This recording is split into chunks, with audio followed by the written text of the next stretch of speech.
Hey, all, can you hear me? It's very dark. How are you? Let me get into my comments here. Hope you're all doing great. Okay, if anyone can pop in yes, I can hear you and see you, Steph. That would be great. I'm going to assume you can. All right, so I see a bunch of you in here. Thanks for getting here on time. That's great. Sooner we get the questions in and out, the sooner everyone can go about their day, right? All right, so Jeffrey, thanks for coming in first. I saw that earlier as I was wrapping some things up, right? It looks like we have a question from Beth Prince. Hi, Beth. Gosh, I can talk. The question is, I'll pop it up here. How do SSAMEs, that would be medical experts, you think you're referring to, Beth? From our clinical, assess RFC from our clinical documentation. Received a denial in initial and medical, if you want to call it expert, determined I could do light work versus sedentary when my medical records all notate fatigue, malaise, shortness of breath, etc. Well, obviously they thought it was not so much. Does it seem dark to you? Goodness. I don't know. That's my computer. Oh, super. That's not good. No, I can't see you. Okay. All right. So Beth, the way I look at it is they look at your medical records, right? Obviously you disagree with them on, you're saying, I can't do light work. You're saying I can't stand for 6 to 8 hours, or I can't occasionally lift 20 pounds. It would be something else I could do occasionally, such as 10 pounds, which would be sedentary. And I find that, and it depends, sometimes it really depends on your age group where they seem to veer off to. So I don't know your age, but when it comes to vague things that are not really evidenced by diagnostics, and this is just my take on it, such as malaise, fatigue. Fatigue, I mean, some people think fatigue is aggravated by not moving around. So it might be an idea that, well, if she was on her feet, she wouldn't be falling asleep. Obviously, you and I know that's not really true. You can be practically falling asleep on your feet. So that I find that light versus sedentary often happens from more physical, objectively physical problems, such as MRIs of your back. If you have a back problem, if you have feet or leg problems, that's going to affect your ability to pull off those 6 out of 8 hours. It is incredible, though, how they will often say a person with a bad back or bad legs. I think most of us don't even think we have a bad back or anything until we find we can't stand, for a full day, and do one of those jobs we could have done when we were younger. So the way we perceive it and the way they perceive it definitely is different. There we go. So I would be focusing, if all you have is fatigue, that sometimes they say that's not even a diagnosis unless someone actually diagnoses you with chronic fatigue syndrome, which you'd probably want to get from a specialist, and they're going to want to do it in the medically acceptable ways where they're ruling out every other thing. But usually fatigue is often it's from some other disorder, whatever that is, whatever that impairment is. Severe insomnia, for instance, which is another hard thing to prove, although you would want to have sleep tests, right, that show that you are literally not sleeping most of the night. Because fatigue is subjectively stated and there's not really objective tests to it, it's the kind of thing also, you're going to have, some sort of diagnosis that creates that, and the malaise and the shortness of breath. So shortness of breath, have you been going to pulmonology, cardiology, as opposed to just saying I'm short of breath, doctor, so you want to have the expert, the treatment records be supporting what you're saying on a continuum too, not just a one-hit wonder where you go in and complain once or go to a specialist once. And this is the second part of Beth's question, And this is a really good question, Beth, because it's so often they do not necessarily take much note of fatigue and malaise and even shortness of breath, unless it's really been evidenced over the years. Like, this is not something that you just have, momentarily here and there, or for a few months because you just had a bad flu.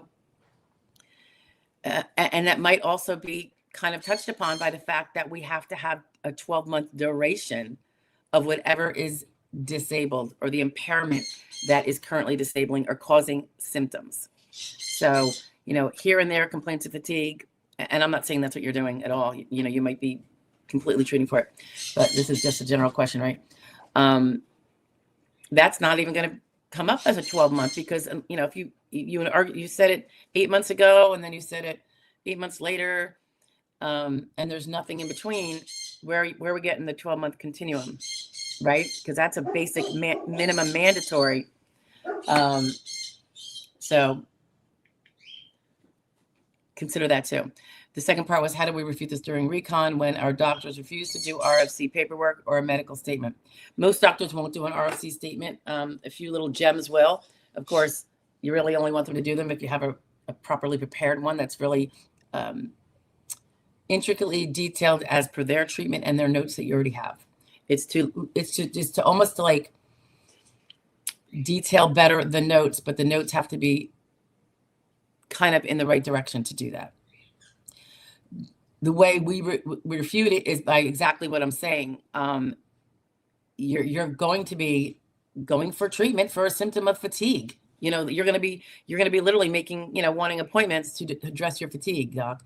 And maybe I should see a chronic fatigue specialist, which sometimes that might be a rheumatologist, but even those guys are not necessarily chronic fatigue literate. It is a very limited area, although probably a lot more. I think there's a lot more people, professionals, that are literate in it, or somewhat literate in it, in the last several years.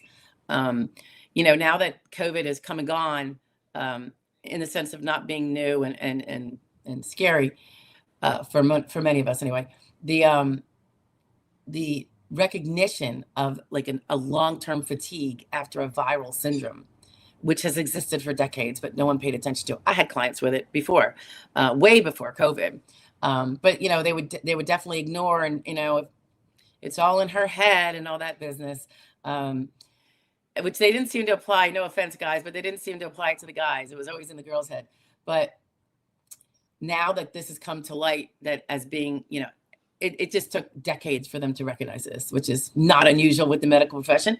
But go to town on those subjective things, because the more they are complained about, and you're showing that you're trying to get treatment and find a specialist for them, the more it will be taken as something that exists in such a pervasive way. Your activities will help show that. That doesn't create a diagnosis of that, but it helps even show that the symptom exists chronically and severely all the time, versus just a once in a blue moon, the doctor may throw it into the record. I know it's a shame. I know at every visit, you probably, if they give you that review of symptoms for you to check off, you probably do check off fatigue at every one. And I don't find that they take that to heart as much as if it's an actual visit for that. And because there are specialists for it, I would think maybe consider getting a specialist. If you just got a recon, by the way, and I'll say this for everybody, if you just got a denial, I should say, and you're applying for recon, and you realize, wow, I really should have gone to town with that specialist that I never saw, I'm gonna appeal, and I'm gonna go to a specialist and start treating with them. That's great, except you know what you might want to do, because time can really be tricky. Now, right now, things are slow, right? They've been for a couple of years. And when they speed up, we don't know exactly, right? But always, I err on the side of caution. It could be that your recon goes fast. So I would actually take my time. Don't breach any deadlines with the recon appeal. Do it online, do it a week before it's due. But use the 7 weeks now, instead of filing the appeal now and then maybe losing time to have gotten that specialist a few visits in before your appeal is decided. Consider this. This is just a strategy. Get your appointments lined up during the 60 days you have to appeal for recon or ALJ, if that's where you're at. so that you have those visits. A lot of times they're out in the future. So you want to make those visits now. You have some extra time there with that 60 days they give you. You don't have to file your appeal right away. I know some people are like, but I want them to consider it right away. Yeah, but they might be considering it with less evidence. So pick your poison with that. I would almost invariably say, get your new treatment protocol and your strategy in hand and scheduled before you file that appeal. Unless, of course, it's already been 7 weeks. You got to file the appeal now. You have no choice. But we use that time very strategically. We do a relook at the case, and see, well, what did we advise the person to do that they haven't done yet, that we need to nag them more, because, it's all their case. So anyway, things to think about when you're wanting to be trigger happy on the appeal. You might want to get some ducks in a row first, and so that you can actually fight that appeal better. Hi, Tristan Miller. Ooh, nice to see you. And I love your eagle there with your flag. That's awesome.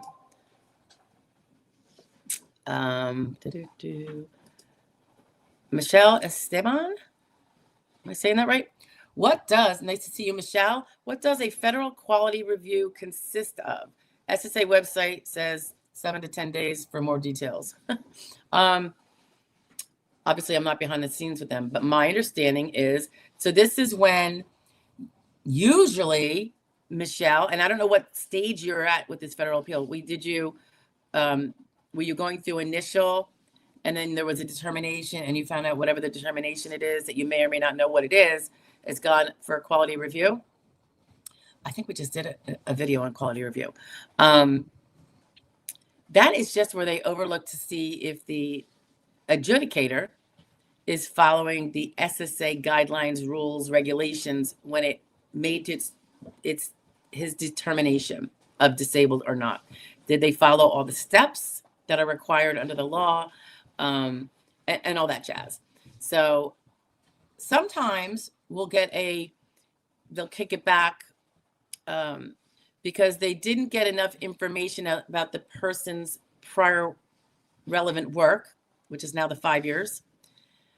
And this one I've probably seen the most. I don't even consider it a quality review because it's not exactly a secret. A lot of times you don't even know they're happening. And they'll kick it back, and then because they have to, they're saying, hey, you didn't find out, Mr. Adjudicator, how much she had to lift because she left that blank on the work history report. And that whole answer could change the result of the determination, particularly if the determination was made on a grid rule, and that person, 50 or older, had to prove that they could only do sedentary. And you have to prove you couldn't do your prior work. So what was that prior work? Was it sedentary? Was it light? To get to those different questions. That's just an example, but otherwise it could be any other. They're usually random. I have a thought that they're usually when there's an award, like the adjudicator wanted to award, and they decide to quality review it to make sure he followed all the steps before he could give such an award or a favorable determination. I don't know that that's actually true, though. You would think if it's random, wouldn't they also randomly audit denials too? He still has to follow all the steps before he can deny. So I don't know. I also don't know that it's going to be 7 to 10 days, but maybe it is. It used to be maybe longer. So yeah, I shouldn't even say that. Not necessarily longer, at least not by much. But I just feel like I've heard people say lately, like in the last year or two, that, it'd been like 6 weeks. So not involved in my cases, but that's what people here have told me. But it could be that things are speeding up now. Like, hey, if you're gonna review it, be snappy about it, or else let the person go along their way, right? Hopefully that's what they're getting down to, a little less wasted time. Free your minds to see. Okay. Hi, sound and look great. You're very kind. Thank you. I have a lot of allergy medicine going on because my eyes just completely, I don't know what they do. I didn't even have allergies when I was a young person. How about you guys? I didn't.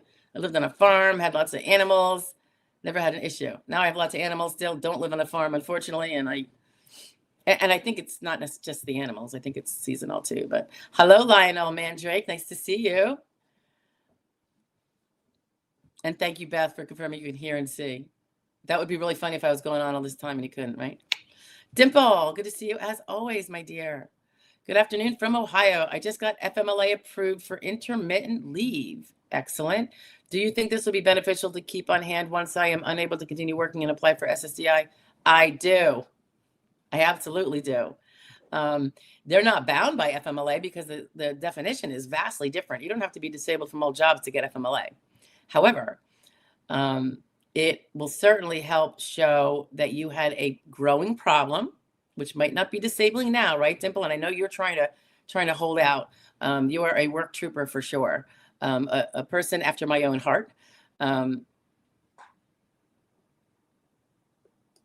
But yeah, I think it could be helpful. You'll have they usually have to get doctor documentation, so your doctor will have said that you need the intermittent. Obviously, there's different kinds of FMLA, guys. So if it's FMLA to take care of a family member, that's not going to be helpful. In fact, that could be hurtful. You want to know why I think so? Let's say someone would you think it would be neutral, right? But let's say you have FMLA because you're taking care of a sick child or spouse or feasibly, I guess, parent if they live with you. And then, the next year you happen to file for disability. I think there could be an optic, unless the medical records are really clear that you are really, deteriorating medically. So if suddenly, some people might get the sense that, that person is kind of hoping not to be working anyway because they want to take care of their loved one. And it's nicer to get to do that if you're getting a paycheck, which would be actually a disability check. So I think sometimes the evidence of an incentive to not be working, like an exterior incentive, like taking care of a family member, it's hard to do both. That could be negative. That's for those people with FMLA for, taking care of somebody else, not for FMLA for yourself due to your medical problems, need to visit doctors or have, some days you just can't get up, intermittent absences, that kind of thing. So yours, I think, Dimple, you're talking about FMLA for your own medical problems. Good. And just remember, keep up all your robust medical treatment. And, but for those other ones for FMLA for another person, I think that could be almost a negative. So at best it would be neutral, but I think there is that little optic of, a little niggle on the back of the mind, like, I can understand why I wouldn't want to work, it would have nothing to do with disability because, it's hard to take care of a loved one in need when we're working full time. Done there, been that. For your mind, good on our end, I get it. You're saying that you could hear me. Thank you so much. Broke Dance Mom. How are you doing, Broke? A young age, 52. Worked as a paralegal for over 20 years. Oh, I wish I knew that. I was looking for somebody. Very part-time and from home, remote. Until 2020, until depression and anxiety took over. I am so sorry about that. Had ECT last year and still no success. Oh, wow. Waiting for ALJ. SSA says condition not severe enough. Of course they do. Okay. And here's why the SSA, you're 52 years old. You're not institutionalized with such severe stuff that you are taken out of life. I'm guessing the only evidence is of ECT is, I think, indicative more than just garden variety depression, right? For sure. I don't think they even give it to you for that. So it is severe. I can't believe they said it's not severe. Oh, not severe enough. They're saying you could do something else like simple, unskilled, low stress work, like a third grader job. And that's because depression doesn't necessarily stop that. At 52, I would like to ask you, do you have, I know you're focusing on the mental because it's the one that's probably in actuality stopping you from everything, right? But because it is such, they are loath to ever say someone that's not, ending up in psychiatric situations a lot, despite robust, compliant mental health treatment, or getting themselves in legal trouble because their mental health is making them unable to control their impulses, things of that nature. If it's just, I've got, really depression and anxiety, and I'm on medications and I see a therapist, and I even went as far as ECT, that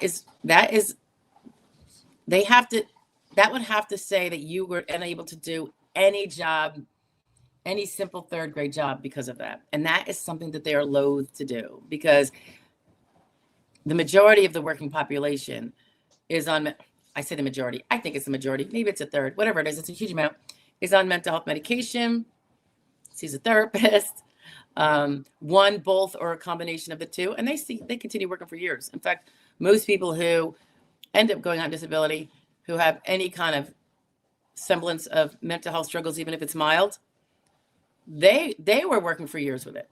So the mental health, to prove that you are an invalid because of mental health, is really, really a high bar. And you don't want to be that bad. However, at 52, Broke, you have the benefit of the grid rule. It's at its lowest form from 50 to 54, but it changes the game compared to when you were 49 or under. So I would ask you, is your body parts as strong, robust, pain-free, durationally strong, stamina as they were when you were 20? If they are not, if something aches after a certain amount of use in the daytime, and you could test your body parts on this, standing all day long, sitting all day long, can you do it? Or does something hurt? Using your fingers, hands, various other things that you don't think of as being severe, because they're not what we're going to take you out of your job, and they don't prevent you from getting to your doctor's appointments, stuff like that. Those are the things that can then, however, if they can prove, if they're significant enough that you can't do a stand-up job all day or lift 20 pounds occasionally because you're kind of relegated to 10, you could fit into a grid role despite not being unable to do sedentary work. So if you could still do sedentary work, but you can't do your prior job because of the mental health, which I think would be probably easy to prove, you can win under a grid. But trying to win purely under mental health, even with the ECT, it is going to be, I think, unlikely. I'm not going to say impossible, but I am going to say unlikely. And you just got a denial, I think you said. So that is why I think you need to focus on, the physical imperfections we have as we get older. Degenerative doesn't have to be caused by anything. There's no blame game here. Doesn't have to be workers' comp or I used to skydive and I've poor joints as a result, or anything like that. That's something that you're gonna want to think about. And if you want, Broke Dance Mom, if you want me to take a look at it, if you go to our website in the upper, so it's joydisability.com. I'll try to put it up at some point. But it's always in our comments later. There's a link in the upper left-hand corner that says free SSD evaluation. That'll come right to me. And I or someone in my office will look at it. But I will definitely just mention in there that we spoke in the live stream, and I will personally go to it right away. And I see your, and at the very least, if we can't represent you, if that's what you would like, if we can't, we can give you, what things you need to hone up on, and then maybe in 6 months, you would be able to have a more viable claim, and we can work with you. So I don't have any problem giving you some guidance on what to pursue once we find out what you might have additionally that's not like we were when we were 20, because I'm in my 50s too, Broke, and my body is not like it was when I was 20. Not at all. And I had a sedentary job too, obviously in legal. That's why I had a sore butt for years until I kind of figured out how to improve it. Coccydynia. Some of you know what I'm talking about. Hi, Virginia. Good to see you. Beth, I want to see. Did you have a question before? Oh yeah, about refuting the RFC. So Beth is talking about. I think you're saying you're 50. You have immune deficiency, asthma, pulmonary failure that results in fatigue. Ah, well, see, that's good. Just keep plugging along. If you want me to look at it, Beth, same. Just go and do that eval form and mention that we spoke here. Obviously, if you have an attorney or a non-attorney rep now, I don't get involved. All right. I can't do it. It's just not something I ethically would do. But if you don't, guys, I'm happy to do that. Okay. Now, Broke is also saying, hi again, Broke. Yeah, so you've been seeing a therapist since 2012. So you're giving me the exact thing I was talking about before, Broke, that you had depression or anxiety for years and years and was able to work in a high-end job as a paralegal, a high-skilled job. And that just kind of supports what I was saying before, that garden variety treatment means garden variety impairment, not so much to take us out of all jobs and make us a complete invalid in the job market. Now, barking dogs, I don't know if you guys hear it. The blood clot in the left leg, making it hard to sit and stand for long periods, that can be important, but are you treating for that? Are you complaining about it? How, doc, when I stand for 15 minutes, my leg starts to throb, or whatever the symptom is. There are jobs that are alternating sit, stand. So that's the ones that you might not yet have been able to carve out because they let you sit or stand whenever you want. And they are also usually unskilled. So, or the ones that they use obviously are unskilled because they would definitely probably have to put you in an unskilled work, but there's a lot of unskilled work. So the blood clot it could be a starter for that physical stuff, but you're going to have a doctor that says can't sit long, can't stand long, can't do alternating because she has to lie down with leg elevated. And I don't even know if that's good for a blood clot. So I'm just saying, there are jobs, 8-hour-a-day jobs where you consider stand at will. So that blood clot probably wouldn't eliminate those. Those would be light jobs. Okay. It's going to eliminate the ones that you have to sit all day, though, and that you have to stand all day. If you have proof of that. So you have to be complaining about that specifically to your doctors and hope that it gets in the records. So that's why I say repeat it to your doctors over and over and over again at every visit. Because remember, guys, they don't see you all the days you see them. And they don't remember a lot of things either. So you want to tell them at every visit. Virginia Gomez. Hi again, Virginia. I think you're saying California, age 52. Is that what you're saying?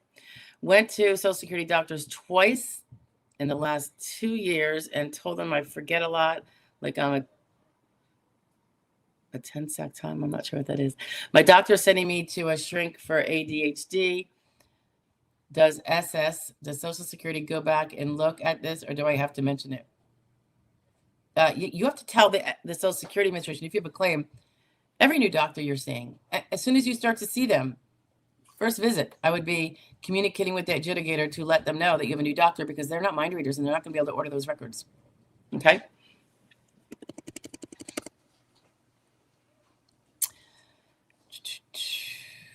For anyone pro se, I mean, your lawyer would be doing that for you, or your non-attorney rep, but if you don't have one, you have to do it yourself. So all new, even like new important visits, if you have a new diagnostics, you want to tell them about it so that they reorder or update the medical records that they ordered. That could be in the middle of a recon. You could have them ordered twice because things have happened. Lionel, I have a strong case with treatment and images for herniated disc. All right, the SSA is less interested in images and more interested in the interpretational reports of the radiologist who interpreted it. Okay. So you obviously have reports because whenever a doctor orders an MRI or an X-ray, the place where it gets done generally has a radiologist who then interprets it for that doctor who's not a radiologist.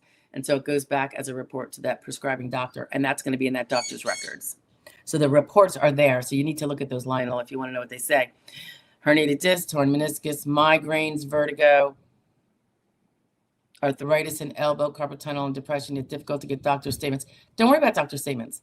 If your doctors are properly reporting and you're going out the yin yang, doctor statements rarely come into play because most doctors won't do them. It's the medical records, and that's why you have to do everything you can to help the doctors help you. A lot of the doctors don't record very well, or their medical assistants don't record very well. So you have to be sure to really be sure to explain all those complaints you have at every visit. You have carpal tunnel. I expect you to be seeing a hand specialist.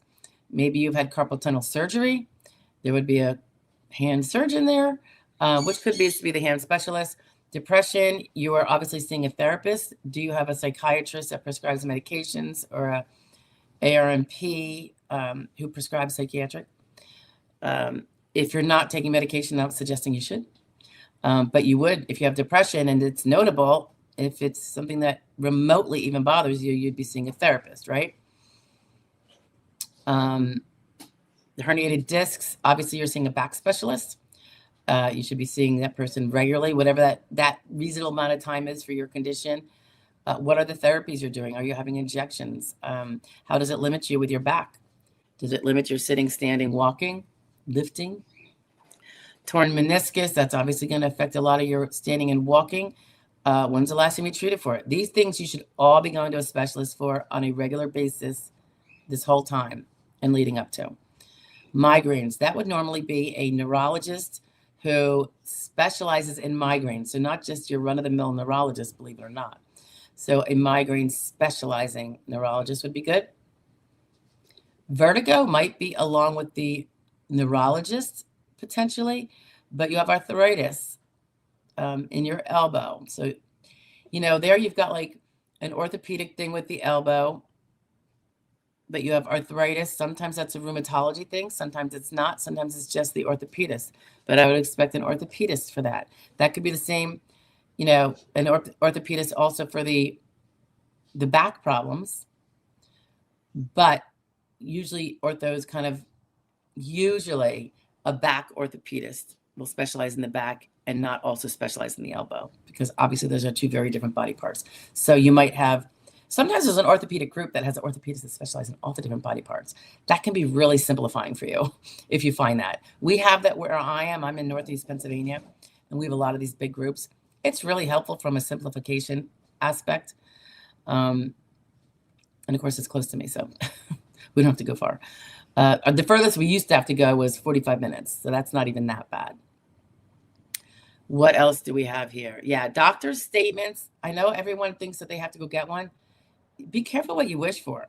If that doctor is just issuing a statement and he's not well trained in the Social Security rules and what he says is going to mean for your case, depending on your particular vocational profile, he could be putting the nail in the coffin of your case. So that's not something you just willy-nilly ask for. Their medical records should be talking about your diagnoses, your complaints that day, the objective physical exam that the doctor gave you, any results of diagnostic tests, what medications you're on, or other treatments or therapies that they're doing for your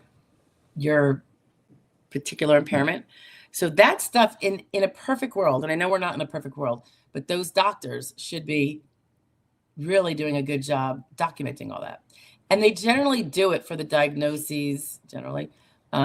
They put the medications down, they put the therapies that they're recommending, and then you should be following through with those recommendations unless there's a very, very good reason not to. That is well articulated in the records also, so you don't look non-compliant. But that is what I would be thinking, Lionel. Maybe you have all that stuff. I'm just looking at what you said and sharing it to everybody else so they could see what one should be doing with all those different problems. If in terms of making their case as strong as it can be, with a less chance of being denied than a greater chance of being denied. Okay, free your mind to see. Hi again. She says, so many have CFS, chronic fatigue syndrome, and other worsening conditions caused by COVID that have actually been ignored by regular doctors until the people pass away from those conditions. Insurance doesn't cover COVID related. Yeah, I can't speak to what your insurance covers, but I get what you're saying. There's a lot of long-term, long hauler things. There's neurological problems. By the way, we have COVID and we have like issues with the vaccine. So who knows which culprit we're talking about. But I know with long haulers, post-viral, yeah. I don't know that you actually pass away from CFS, but there's something underlying that causes that person's body to weaken, and they end up, dying from, cardiovascular or something like that. It's very, obviously outside the scope of the non-medical profession, such as myself, and even the medical profession, because it's so many overlapping things and so many things that have not yet been kind of fully addressed or publicly addressed the way it probably should be. And hopefully that's going to change. But for now, we are stuck with it. But in the meantime, in terms of pursuing Social Security Disability or SSI, I would be sure to have a CFS specialist. And by the way, there was COVID specialists, and there still are COVID teams, and they're addressing people with long haulers. So I think if you can find some, that would be great. I don't know if they're, finding them in every area of the country is going to be a challenge, but do the best you can. And sometimes people can even do a lot of, blood work and workups that then get sent to the COVID team if that's far away. Let's say it's in a different state. So maybe your primary care can help get the physical exam that's sent to the COVID team, the diagnostics sent to the COVID, it might be a little bit of them working together with now a COVID specializing team that has been seeing these cases now and kind of narrowed their patient base, their specialty to post-COVID. And I had my handful of cases early on, and now I have probably at any given time, one or more, what would, be stated to be a long COVID, could be long flu, could be long any of the other viruses, even the unnamed ones, which are the majority of them, that they don't have a test to test for them, but they test negative for COVID, yet they're feeling like crap, and it goes on for months and months and months. So obviously it was a different kind of virus, but that's what viruses do. They're pretty nasty. Okay. Scopo. I'm going to call you Scopo, even though it's a dollar bill, okay? What is and it's good to see you again. What is the success rate of an ALJ denial appeal? The success rate of an ALJ denial appeal. All right. Appeals counsel. I had to think about that for a second. A few years ago, I saw 15%. Maybe that was a peak year. I keep hearing now through the grapevine, it's like 10%. Some people say 8 or 9. Appeals counsel is not a huge win rate, not for the general population. We might have a 50% ourselves, maybe. I don't know. I don't count it. I just know we see them, we don't have a lot of ALJ denials, but when we do, it would be very, very rare for us not to appeal to the appeals counsel. Sometimes we don't, if the client who makes the ultimate choice decides, I don't want to, I know that case had its weaknesses. So I don't know that I think I have a good chance at appeals counsel given their percentage rate. I'd rather file anew, and that person can file anew because they have a prospective date last insured. That's when we wouldn't. But a lot of times they do want to do appeals counsel, and we do it. But yeah, it's not great rates. It's not great rates. And while you're in an appeals counsel, which can take a year or more or less, you definitely want to be robustly treating. Treat it like you're still in the same case you're in. Because if you prevail on that, you're going to need that. And if you don't prevail and you refile, you're going to need to show that you were so bad that you were treating. Like actions speak louder than words, for sure. George Graham. Oh, good afternoon to you too. Oh, you're welcome. It's my pleasure. And I'm so glad you guys are here. It is a very solitary practice. 20 years. My staff is largely remote, has been, since I started with staff. I do have one that is close by that comes here and we work together at times. So he is both remote and in person. But still, that's like, I kind of think like, hey, whenever you can work remotely, please feel free to, because you don't need to be coming over here. So it is nice to, interact with you guys for sure.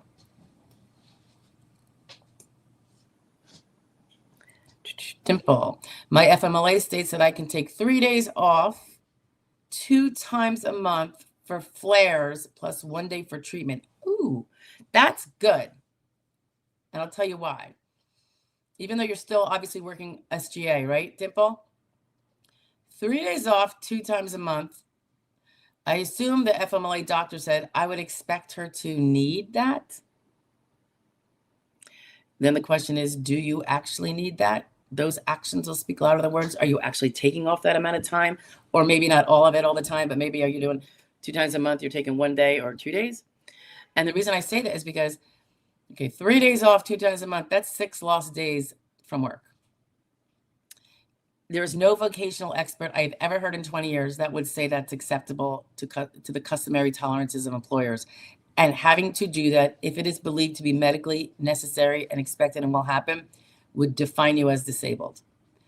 But of course, that finding comes on at what? Step 3? You have to get through step 1, Dimple. As you know, I think we've talked about this. Step 1 is she working SGA? And I'm saying she. Are you a she, Dimple? I just don't usually see a guy call himself Dimple. So I'm assuming it's a she. I could be wrong. Very sorry if I am. Yeah, so when you're still working SGA, obviously this is not going to be helpful. However, this is still going to help you later, even though you're working SGA now, because later on when you're not working SGA, you pass step 1, and then this will help prove that you cannot sustain, you would have excess absenteeism, is basically what it boils down to. And you would have good proof of that, both in your actions, your attendance record. Before you ever leave, when you leave your job, if you can make sure you to have whatever you need to show the days you were at work and the days you were out. This could be from pay stubs. Sometimes an employer can print it out. Sometimes we have access. Some people have online access to their pay stub information. That would also be good proof of the history. Yeah, I was still making too much money to be disabled. However, I have proof that, without FMLA, I can't sustain that job without accommodation. And that's not, we don't really want to say it was an accommodation though. FMLA, let's just keep it at FMLA. Dimple, I seriously wanted to take off today, but just started work a bit late and have to make up my time by working the extra time and clocking out later. Oh, so when you take your 6 days, up to 6 days, Dimple, are you required to go make up those 6 days in that same month? Ouch. That seems horrific, because that means you're actually, yeah, that seems horrific. Okay.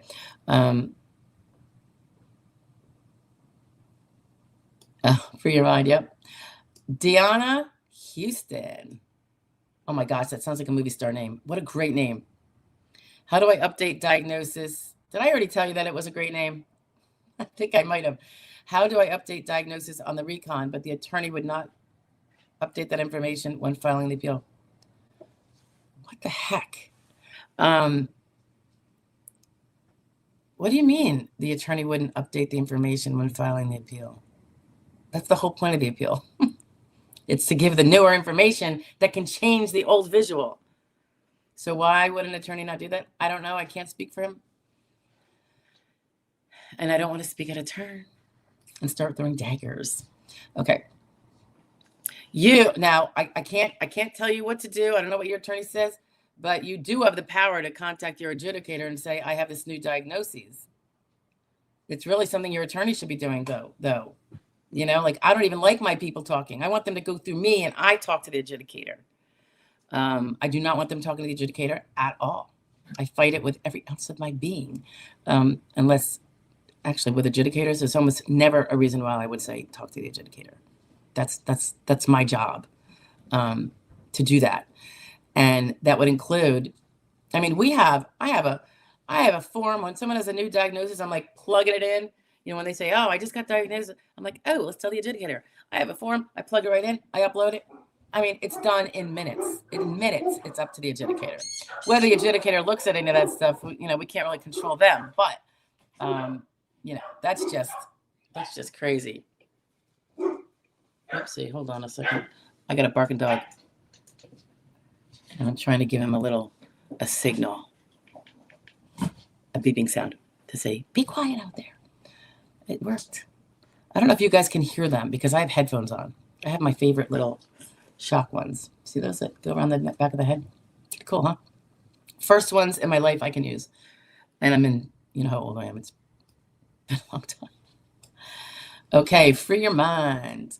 As a professional musician, not now, get yourself a condenser microphone from music stores, Sweetwater, etc. Will block out background sounds. Yeah, you know what? But I like these because the way they, oh, the microphone. I tried a microphone. I couldn't even get it to work. I'm so non-techie. For your mind, it's crazy. So non-techie. Jonathan and I had to have this discussion, and I don't know. I would think this, like, these would work. No? You guys can hear the dogs? What if you can hear them as good as if I didn't have these on? Of course, the microphone is a little different, right? I don't know.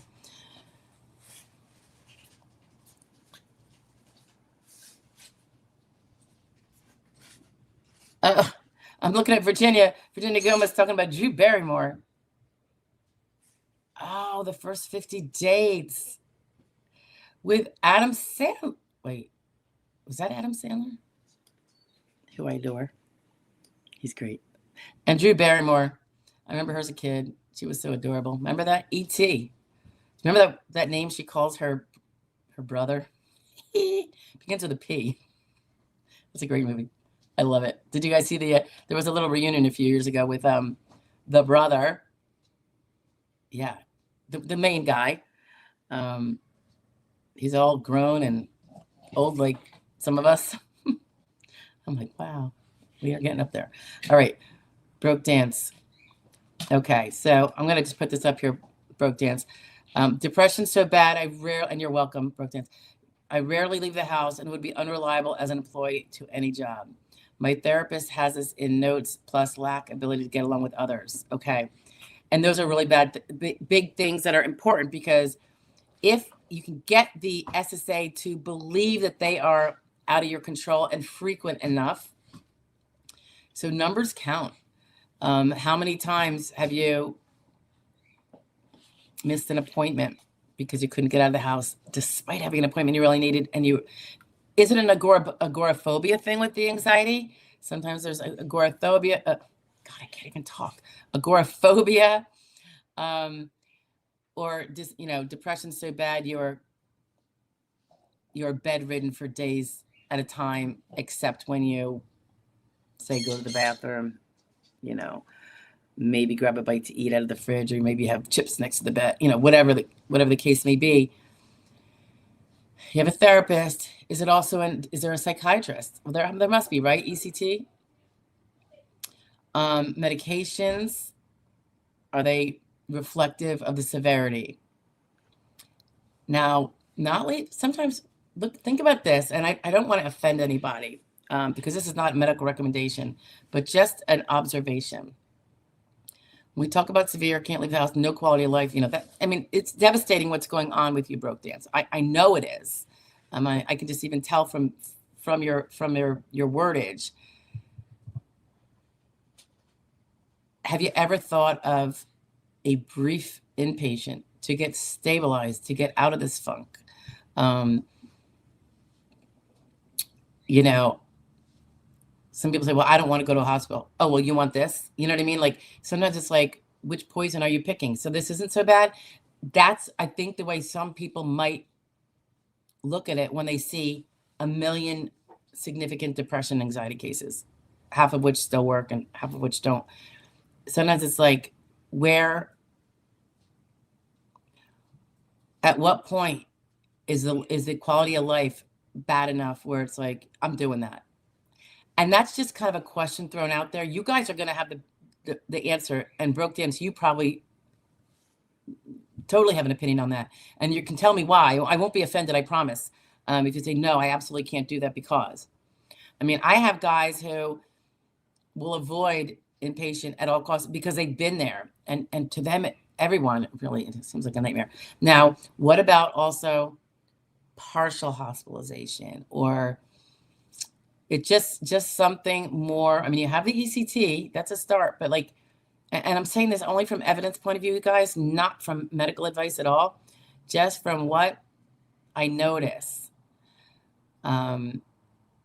Like I said, I know some of my guys, and they are generally guys, the clients, they had been inpatient for, could be schizoaffective or combination bipolar, and this, everything kind of like overlaps. And I'm not even sure, I don't even trust all the diagnoses at times. Like, I feel like some of it's so man-made, but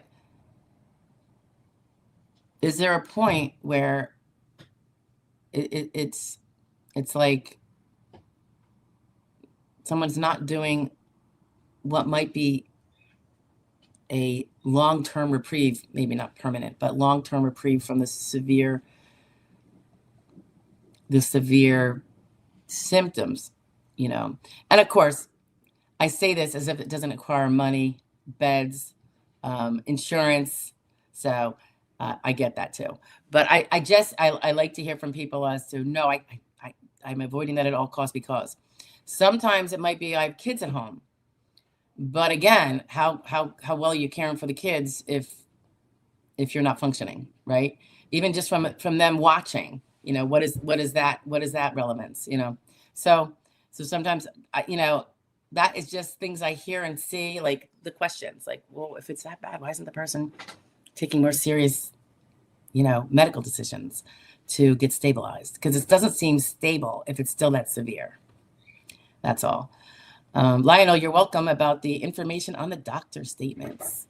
John Gon, you are so funny. You're funny. Love you. You're very funny. Okay, Virginia Gomez again is sharing that she was twice denied. Was that initial and reconsideration, Virginia? You have to refresh me if you told me in the past weeks. Twice denied, and yet my doctors filled out my forms from SS from A to Z. What you think happened?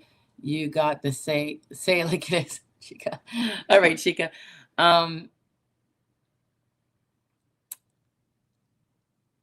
Sometimes the SSA will be like, we think the doctor's statement is an overestimation of limitations. Sometimes the doctors fill out the forms, but they actually define you as a person severely limited, that they can't do high-skilled jobs and semi-skilled jobs, and they can only do unskilled jobs that don't involve the public. So the doctor's being as honest as he can and what he knows, and he's saying, no, she can't work with the public, and she can't do high-skilled things because she can't focus that long, blah, blah, blah. What does that mean? That doesn't mean you're disabled. That means you can't do those jobs, but you could do these other little simple third-grade jobs. So that is, I think, what often happens. And that's why people don't realize when their doctors fill out forms. I don't want doctors filling out forms unless I know what they're going to say. Because it's better that they don't say anything when we go on their records and they say something that's going to do what I just said and put you down as being able to do a unskilled job. Now, if someone is over 50 and we have the grids, the fact that they can only do an unskilled job, that's all I need from the medical. I don't need it to go any further because they're going to have physical problems anyway that, help us thread that needle for the grids. So when we're over 50, you don't feel like you have to be admitted to a hospital psychiatrically to accomplish what needs to be accomplished for you to prevail when you are disabled with physical and mental capacity things. Because we don't need it to be all mental. We don't need it to be where the person is so mentally ill, they're in a straitjacket in bed every day. We don't need that. We don't need that.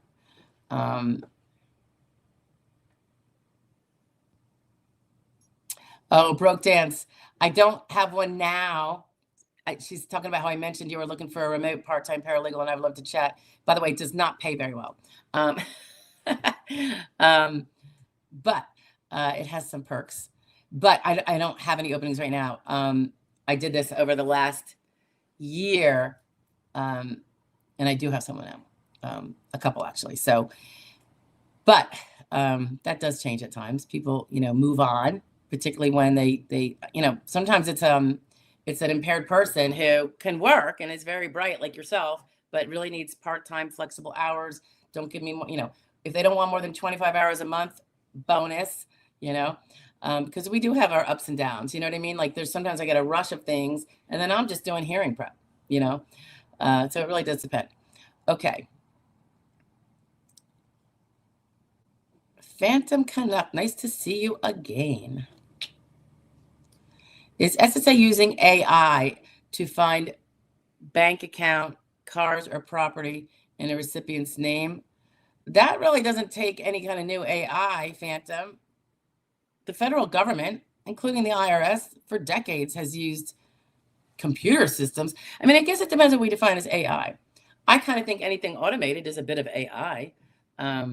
But when they talk about AI today, it's more like the computer is thinking and making decisions and all that. And that's a little scary. But they have access. I think you pretty much sign away the right for them to look too. When you file for things, you're claiming to be poor, you have to prove you're poor. So yeah, they're going to find things out through those kind of channels, it might take years, but there's things that are somewhat automated, like I want to say bank accounts, but and of course, if you lie about it and they find it out later, you have overpayments and you could get prosecuted. So we don't want that.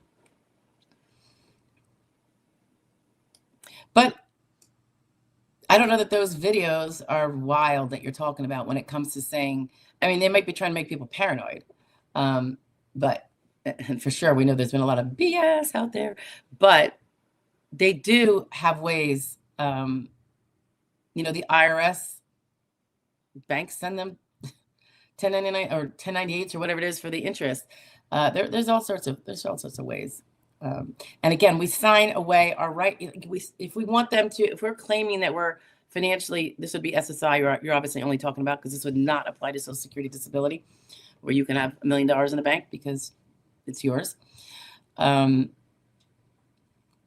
You are claiming something under the penalty of perjury when you say you have no bank account or no this or no that. And you generally are opening the door to that inquiry. So A, tell the truth, and B, make sure you don't have that stuff. Do what you have to do in the legally required way to not make that count at some point. It might count today, but you can do things to not make that count in the future without necessarily tinkling it away and wasting those assets you did have. And Williams, good afternoon to you too. Hey, Deb Lindley. Since computer documentation has come about, I saw some, quote, bad documenting practices take place in some areas. I see 8 specialists and my PCP. Mine all do a great job. I'm just saying. Oh, you're preaching to the choir there, Deb. I think Deb's referring to computer documentation with medical providers, Epic charts and my chart and all that, and all the more inferior ones. And I say inferior because I really do think my chart is stellar from a user perspective. I just think from a patient attorney perspective, I think it's good, but that doesn't change the fact that there's humans putting the information in there. So the access part is great for us. The input part is all under the power of the medical provider and their staff. And that is where I think the bad documenting comes. I see cut and paste, Deb. Have you seen that? Maybe not with yours, because you said yours are really good. We see cut and paste that some provider cuts the same history from 3 years ago. And where's the new history, right? There could be misstatements. There could be typos. There can be, all the regular human errors, And just a reminder, guys, you do have a right to ask for corrections to your medical records. It is my understanding that they don't have to do it, but they have to note that you asked them to do it and what you asked them to do. Like your statement of what's correct has to go in there. And the fact that you asked that they fix it, and they could say, but we're not going to fix it because we think you did say that, you know. But it's not bad to have a statement in there if this is relevant for a case. Obviously, you're not going to take the time if it's immaterial to your case. Like they said, I was wearing a blue shirt when I'm really wearing a red shirt. Who cares? But if it is relevant for your case, the mere fact that you're opposing it, particularly if you did oppose it before it even came up in your case, it at least kind of throws some doubt on the accuracy of what they said. Now, if they said something and it's actually good for you, but not accurate, maybe you don't want to say anything. Just saying. Christina, nice to see you.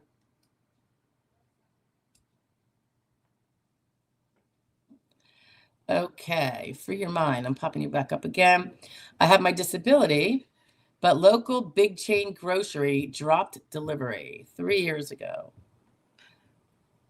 Shut-ins, handicapped, etc. Donate my car weekly. I'm not even sure what this is about. Sorry, I'm not even sure what you're saying there.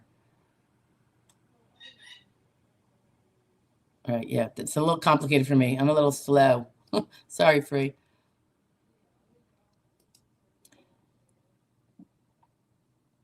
Okay. That's just more from Dimple explaining her situation. No,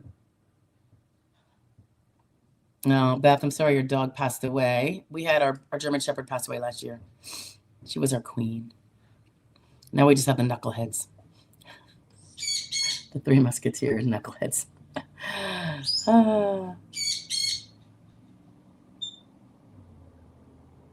Okay, thank you for your mind. Yeah, I'll have to think about that. Yeah, and then some people like the dogs barking. Isn't that funny? I guess it's a little. Do you hear the birds too? Squawk, squawk.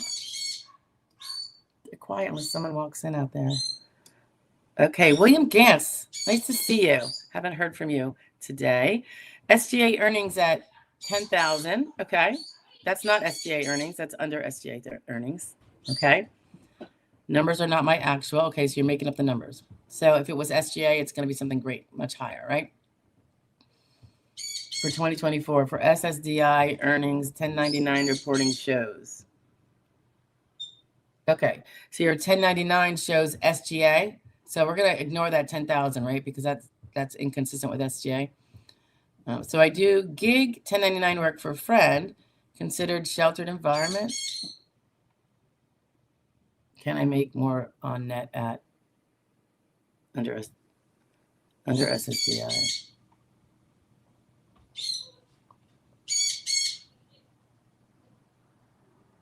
Oh, yeah. Yeah. Okay. So we're going through a few little statements here by William. Let me just keep popping them down here. And we'll get to the issue. All right. Let me do this one. SSDI 2024 earnings reflects 10K net. So that would be your net income from self-employment, right, William? Which is perfect. It's under SGA. Remember, too, when you're self-employed, you have to worry about your hours. So hopefully you've been keeping those under, do I dare say like under 15 a week or 10 a week? Working gig delivery for a friend. This is the 1099. Do I have room to earn more net with 2340 SGA limits? No unresolved proper direction. Well, if you're way under SGA, yeah, you can technically net more and still be under SGA, if that's what you're alluding to. But, they look at your hours. And you want to not look like you are coming down near like, gee, I can do 30 hours a week, right? You have to be really careful. So know those tests. 23, is that how much it is now? Let me just do my little math here. That's 1620 times 12. All right, I'm not sure where you're at the 2340 SGA limit, unless I just did the wrong math. 1620 times 12, William, is 19,440. I also never Never think you should flirt with SGA. Just saying. And yeah, you had mentioned something about IRS mileage.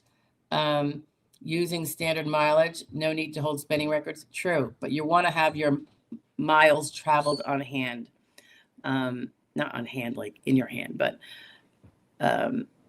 potentially, I mean, you're delivering, so you're obviously doing mileage, and that's great. And that is saving you probably with your SGA. It's great. It's super. A person working W-2 doing that can't do that. So it is one of the blessings of self-employed work. We have a little bit more paper trail keeping to do, William, but yeah. So I'm not sure if I addressed your thing, but your SGA figure seems wrong to me. So might want to look into that. Janelle, nice to see you again. I received a letter that the judge obtained additional evidence on my case. A question the vocational expert asked. Okay. It's been 6 months since my hearing today. What's the time frame estimate now? Huh? Yeah, your guess is as good as mine. So the judge obtained additional evidence, which would be the question that, does that mean the judge asked the vocational expert a question? It has been 6 months since your hearing. He did that after your hearing. By and large, unless he's going to give you a fully favorable, I think he has to offer you another hearing. And then you would get a letter about that. And you could say, no, I don't want another hearing. I rarely do that. But you need to see what all was in your file. So hopefully you have a lawyer that's going to get that for you, or look at it themselves, or the non-attorney rep, or you get it yourself. Received a letter that the judge obtained. Yeah, you gotta get a copy of all that. How are you going to know whether that's good for your case, or you need another hearing so you can rebut it? You can show evidence that's contrary to whatever's in that letter. The letter could be good, but you don't know, right? So maybe call the OHO's. If you're unrepresented, call the OHO's office, the judge's office, and again, you should have all the evidence in your file in front of the judge before your hearing. So you would still have it now. You can look at it. They should be able to email it to you if you need it. And it's an ugly set of emails. I got to tell you, as soon as it comes in big batches, depending on how big thing is, and it's not in the reviewable way it is. Otherwise, it's extremely ugly. They did this with paper files. But then you would also want a copy of that letter. I'm going to assume that you already saw your evidence before the hearing, and this is the only thing outstanding you haven't seen. You could even say, can you please fax that to me or email that to me? I don't know if they like to email, but they should email to you if you give it to, otherwise get them a fax number and get it that way, or they can mail it to you. But you need to see it so you can decide if did that letter that he sent you say, I can't believe they didn't send a copy with it. Maybe they did. Did they send you anything that says, you have the right to a supplemental hearing or anything like that? Broke dance did inpatient in 2022, and my condition has sadly gotten worse. How did it do after 2022, though? Was it better for a while? Because, again, I don't know that anything's going to be permanent, but just wondering. Insurance won't cover intensive outpatient. Isn't it pathetic? Have tried tons of meds and still trying, want to live, not just exist. Oh, gosh, I hear you. And I'm so, so sorry. It's so bloody unfair. If you didn't hate inpatient too much, is that something you can do again? I say this for evidence purposes. If you are in a condition that would be amenable to inpatient and insurance would cover it. Sometimes when people go inpatient annually, not on a dime, but you know what I'm saying, once or twice a year, because they are decompensating significantly after like 6 months, and they need that to get back on track. Sometimes they look at that and be like, that need for that treatment alone takes them out of competitive work environment, because they're not going to be able to keep that job without an accommodation, right? because that's not competitive work environment, being out of work 2 separate months a year, So something to think about. I don't have the answers for you. I just have the suggestions to think about, and sometimes the observations. But yeah, I'm so sorry you're going through that. DH. I think this is a share. Anything with your social security number will show up: accounts, boats, cars, real estate, etc. Worked on the system at one time. There you go. That is the answer. Yeah, our social security numbers are major.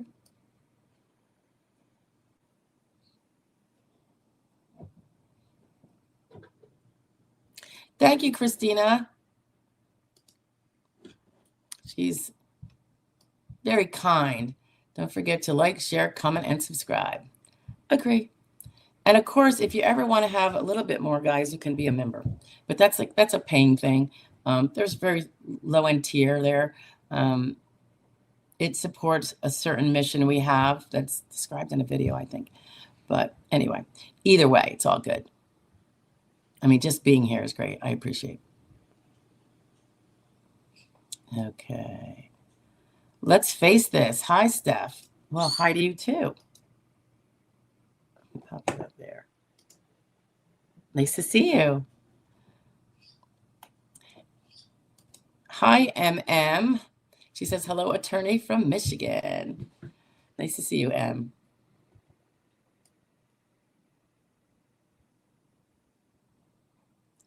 Virginia, you're hearing my animals. Yeah. William Gantz says, are you in a hidden PA rainforest? I hear birds and monkeys in the room. Now, I'm the only monkey in the room, William, but I do have birds. They're outside the room right now. If I ever put up my green screen, which I haven't done, that's why you see a lot of fluffy around me. I'll bring the birds in. Sometimes they'll be on my shoulder and stuff during the day, but if I do it now, they'll disappear. You won't see them because of the filter. But if I have a green screen, I think you do. And they're sweet. There's 2 conures and a cockatiel, and I love them. They are loud though when they want to be, and they have their moods, but they're otherwise very sweet. The cockatiel's a little old dude that we adopted from an older couple, one of which had passed, and the husband had Parkinson's and had to go live with his son way out west. So my daughter, animal lover that she is, adopted him, and we've had him for a couple of years now. He was a senior, but he's doing great. Oh, Deb, yeah. So Deb is talking about something different about the earnings test for retirement. I don't even know that number, Deb, so I'm going to go with you on that. But for the fellow above, who was it, William? Don't mistake SGA with any other number. SGA is $1,620 a month gross. But gross, if you're self-employed, it's what your net earnings from self-employment is. So after you've done your Schedule C for your tax return, you've deducted that mileage, that wonderful mileage deduction, and cell phone, of course, you're going to need, right, for deliveries. So definitely don't mistake that number. Thank God, because if you were going above, you'd be hurting yourself. Janelle says, I have a lawyer. She said if she needs to reply to the question, she will, but it's nothing for me to worry about. Well, good. So she's saying that she's either handled it or she will handle it. She says if she needs to reply to the question, she will. I didn't think there was a question. You said that you have a new diagnostic, right? That's not really a question. That's a fact. But anyway, yeah, always, just ask your attorney. They generally have good reasons for everything they do. Remember, their whole incentive is to win for you. Otherwise, they wouldn't be doing this because they go out of business. Sorry. All right. Oh, Janelle, I'm sorry. Yes. Are we talking about 2 different things? I hope I didn't mix your fact up with something else. The letter just stated that the expert asked a question, and yes, they did say I can ask for a hearing. Oh, okay. So your attorney's going to know. the VE asking a question isn't a bad thing necessarily. It's just something that they look back in hindsight and think that they should have. So, and your attorney's going to know what to do with that information. So, all good. Dio, nice to see you. My mental health counselor used the word innocuous in describing my paranoia. I'm concerned about that. Should I be? Well, I think it means you're not dangerous, right? Dangerously paranoid. I mean, there's paranoias that are very dangerous, right? And you're not. You're paranoid, but you don't. It's not in a way that would hurt anybody. I think if it was other than that, you would have a serious problem, and your freedom might be curtailed. So I think that's okay. Paranoia in the workplace is really interfering with work, generally speaking. I mean, people don't often deal with their coworkers very well. They don't necessarily deal with their supervisor very well. Depends where their paranoia, goes out, their intolerances. But I don't think the word innocuous is something to be concerned about.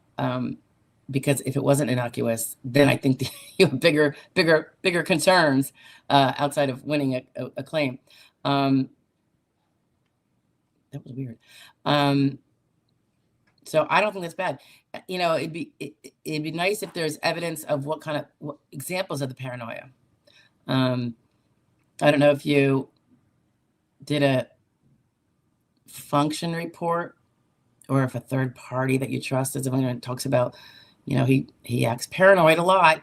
He doesn't trust anybody. Even for silly things, like ways that it would be interfering. Like he won't. I can't even give examples. It's as wide open as the imagination can go. But maybe examples of the paranoia and how they interfere with something. Maybe you won't go into a store in person because you're paranoid of being close to people, strangers, but you will order online. And maybe the ordering online for food is because you're paranoid to go in, not because you physically can't. Just that's an imaginary, example, but don't worry about the innocuous. I think most paranoid people are innocuous. They're not dangerous to everybody, and they don't need to be locked up, right? All right. Okay, M. Williams.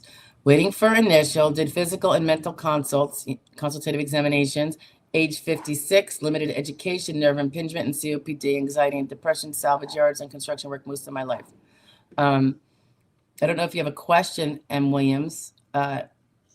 If you want I don't know if we talked about this. If you want a review of your situation, I could do that. But you either email me, or if we haven't done this already, I don't know. If you go to the website, joydisability.com, I'm going to type it in here.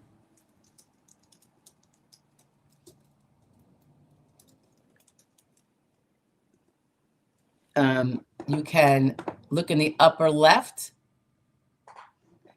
and there's a little link that says free SSD evaluation. And that comes in like immediately. And we check for those pretty much every day. And if you just say that you and I spoke on here, and I said to send it right over to me, it'll come right to me. And I will give you a buzz because there's a spot for your phone number. And we can go over it. Let's face this. Oh, are we talking about our aunt? Your aunt. Okay. Established onset date by DDS is 2017. SSA changed it to 2019, then changed it to 2023 when it was time to calculate back pay. Okay. So paid her less than we think she's entitled to. Is reconsideration a good idea? Okay. SSDI. She applied in April of SSDI. So that means there's an insured status thing. And that also means there's only up to 12 months before the date of application they can give you. And they're never going to give you before the date you are found disabled, the EOD. So it looks like your EOD, I think your alleged onset date was 2017. Is that right? Let's face this. And SSA decided there wasn't enough evidence to find her disabled back to 2017, but we see it enough in 2019. Maybe there could be an evidence change, like she started treating more or got more diagnostics, or it could be she did an age category change from 49 to 50 or 54 to 55. Any of those?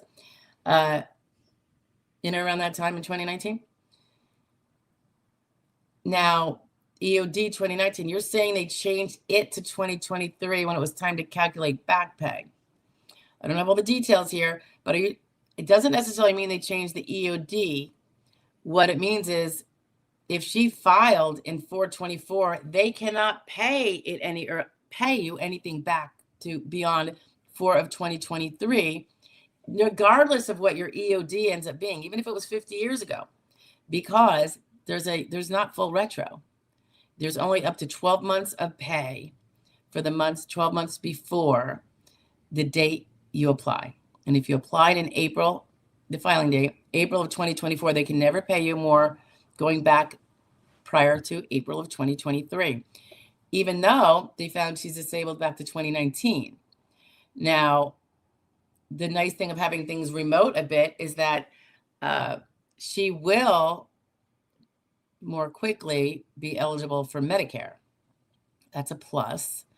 Medicare will happen after she gets 24 months worth of back benefits or forward benefits. So if she's getting paid back to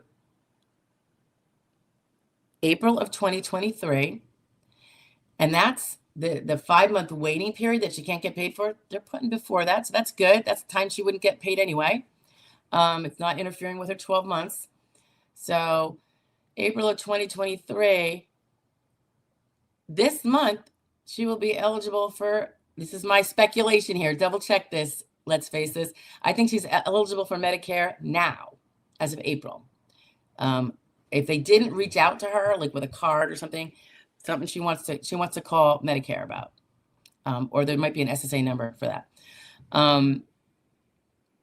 So yeah, it's not that they changed, from what it sounds like, it's not that they changed her established onset date, which they found in 2019. You just can't get paid all the way back to then when you don't file till 2024. This is one of the negatives of delaying filing after you become disabled for that many years. Little brief delay sometimes you want to, because it's a good strategy to make sure you have the proofs so you don't look foolish and get denied and waste your reviews. But waiting years is not good, even if you're going to be able to prove you're disabled, because you're never going to get all that back pay. They scroll off the board after I'm going to say 17 months, because there's a 5-month waiting period and the 12 months you can get right before your filing date if you were disabled at that time and have already done your 5-month waiting period. Okay, I hope that answers that. Let's face it, it sounds like she's going okay. The only thing you could appeal, and I probably wouldn't advise it, is the 2019 back to 2017. She's going to gain nothing from it to speak of.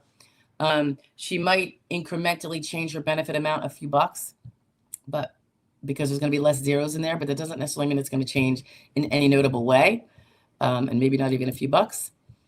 I don't see any gain really of substance to change it. And when you do a reconsideration appeal, they can overturn the whole thing.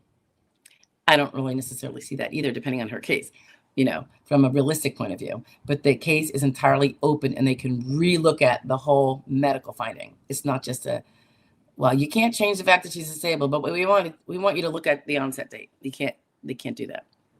So appeals are done with much forethought.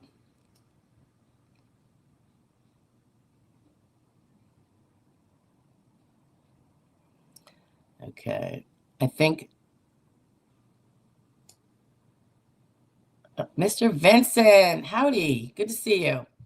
I'm confused. How do they think laying off SSA workers is going to make SSA run more efficiently? Am I missing something? Probably, Mr. Vincent. The folks laid off are the folks that don't want to work in the customer service areas that you and I need. So they could be in the recipe making department, I like to call it. or the interior design, what colors should we paint the walls in our offices department. And those are not really mission critical areas. Those are just kind of luxurious, departments that don't serve the people, don't serve you, don't serve me, don't serve the beneficiaries and the claimants and their families and the workers, because they're not in, they call them mission critical areas, public facing areas. That would be customer service. That would be your field office where you walk in to do something. So the idea has been, and I guess we'll see in time how well it works. Certainly it wasn't working the way it was. So they had very low staff in those customer service areas that we all need so much. And they weren't staffing them because there was a hiring freeze a couple of years ago. And of course, people, quit and all that kind of stuff. But if you take the people that really do want to work and are willing to move from the recipe making department to the customer service department, assuming they have the skills to do that and they're not just skillless wonders where they came from, then those people are getting offered those jobs. And I'm sure some are taking them. And that's how they are going to be actually increasing, this is my understanding, increasing staff levels at those offices. And for the phones are really important. I love the online stuff, but not everybody can do it. And the phones are very, very important. And I often need to hear from a live body. So we need to be able to get through on the phone. So when they have people moving into those positions that would otherwise be, well, take it or leave it. This is the job where actually you're needed, like a job that actually functions and is productive. No more recipe making, please. We've eaten enough. That is the idea of how this will be improved. In this shorter term, there's not going to be a hiring freeze forever. And that started, a couple of years ago, way before now. But, you kind of have to get rid of the dead weight that's not doing anything and doesn't want to move into those areas that help the actual public and the constituents, the beneficiaries and the claimants and the families in the future. You don't need to be paying those people. You need to be paying. And by the way, the reason why they weren't hiring in the field offices and those mission critical areas was because of budgeting. Well, then why are you starting a recipe creation department the very same years? Like, I think one was started in, was it 22? Something like that. When you're saying you can't even hire in the field office, but you did that. It doesn't make sense. Anyway, that's my take on it. I know everyone's got a different viewpoint, but that's also what they said. So I just kind of go on what I hear from the source as opposed to what I see on some of those interesting blogger news stations that are news stations. Hi, Thomas J. Harris. Nice to see you. William, how do you actually clock hours on 1099 gig driving versus W-2? Just sounds odd as stop and go. Oh, you know what? I have an opinion on that. Can't say it's gospel though, William. If I were like a Uber driver or whatever, when I'm driving with a client, and I've never done this, but I'm just saying if I did, that would be on the clock. If I'm waiting for, to see one of those available ones that I can hopefully try to grab, to me, that's not on the clock while you're waiting, or just waiting around, you're not getting paid. So I think it's when you're actively doing the job, so you would you're doing delivery, right? Stop and go gig. When you're driving, that is on the clock. So if you're doing like 8 hours a day, you're going to want to really rethink that. When you're driving, when you're dropping off, when you're talking to the customer, that's all going to be, that's work activity.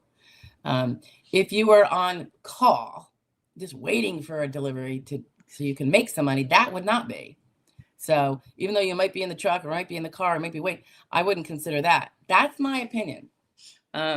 Whether other people vary, but I always tell my Lyft people, I'm like, well, when you're figuring out your hours while you're, sitting around with your thumb up something, waiting for a gig just because you're in your car waiting for the gig and maybe looking at the, wherever they see things and they can, I wouldn't call that.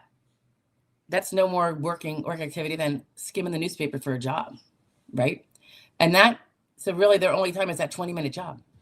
And then they might have, 45, so all in all, they end up maybe at best doing a couple hours all in all in that day. And that helps keep things down. And they don't necessarily do it every day.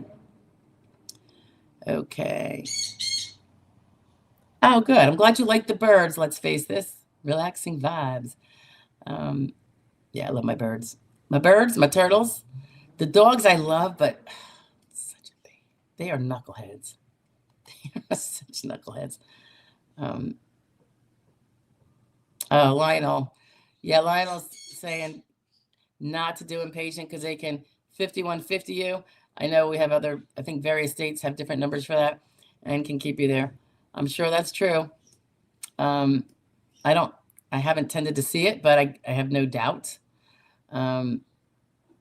Neezy, yes, William. Net earnings from self-employment. Exactly.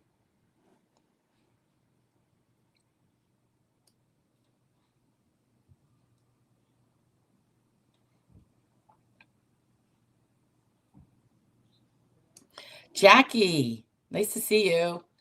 My case is in quality review. Is that bad or good? I think did we just have a video on quality review? Getting a lot of input on that. So, as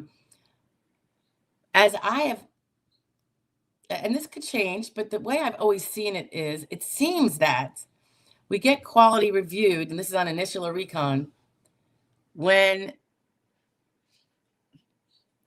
and I can't swear by this, but I feel like this is so. I haven't read the research on it. Let's put it that way. When there's an award, when the adjudicator said, I think Jackie's disabled, and sends it out, and then it gets snagged in that random audit quality review. I know that's not really good, right? And I will say, I personally have not had one reversed, but they do happen. I just think that you already have a person in the SSA system that probably follows the SSA rules and found you disabled. And they are, and there's verbiage of this on the SSA site, and it's been reiterated.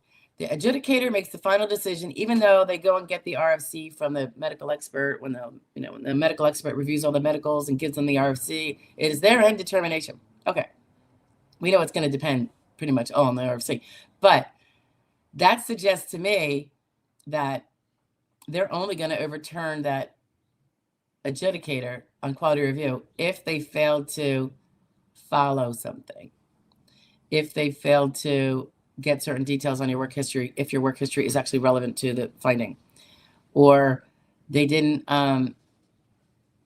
they found something would limit you to walking only 3 hours a day, but they cited to no evidence that suggested that, no medical record. So I feel like quality review isn't that dangerous, and that it tends to happen to the winners, not the denieds. But that doesn't necessarily even make sense, because they should be, if they're randomly auditing, they should also order denials by an adjudicator to see if, but they don't. I don't know that they do that. Probably because it would be fruitless, because I just don't think it would be fruitful.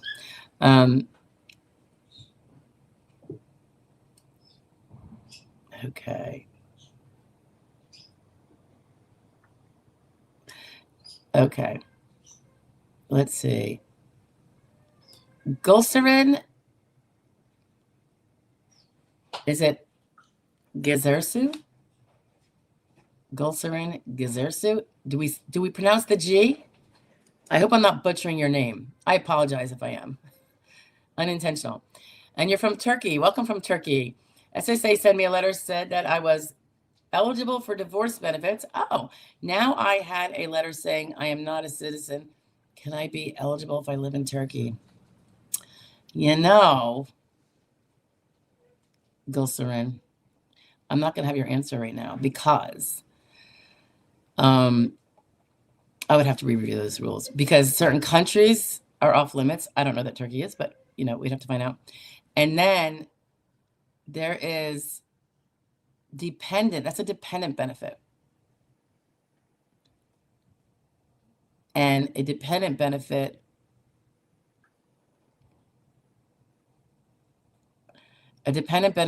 when you're living abroad has certain requirements. And I wouldn't be surprised if it also hinges on not being a citizen. But it does make a difference. And I can imagine some of the reasons why. Like, all right, so John works here and makes, monies and gets a work history record. I'm just surmising here, guys. A work history record. And then he gets married to someone for 10 years. So there's a 10-year minimum met. He could marry them over in Timbuktu, and they never even come here and have no tie to this country. And then they get divorced. I mean, literally the SS benefits could be feeding people not living here, not citizens, no connection to the country, simply because they married someone from here for a brief amount of time. So I have a feeling that is part of it. It just wouldn't. I kind of get it. But that doesn't mean that's there's, you have to look up the dependent benefit rules for non-citizens living abroad, and then also the rules on which countries we can be in and still get benefits sent there. All right. And I don't have those details for you because I think the last time I actually did research on it was probably for a consultation, and it was quite a few years ago. So I don't want to speak out of turn. I don't know that the rules have changed at all. I don't think they have, but I don't even remember what they were. I mean, that's how infrequently I have to stumble upon them. Okay. But I do wish you luck. If they contacted you, does this mean you are getting a Social Security benefit yourself? But now they're just saying you could get divorce benefits, which might be higher. And they said, oops, no, you can't get divorce benefits because that's a dependent benefit and you're not a citizen and you're living in Turkey. Like, are you still able to get Social Security because you had your own work record? I'm wondering about that. It almost sounds like it, because why would SSA send you a letter at all? So that would be good if you are. I hope you are. Anyone who works and pays into Social Security needs to get Social Security. Okay.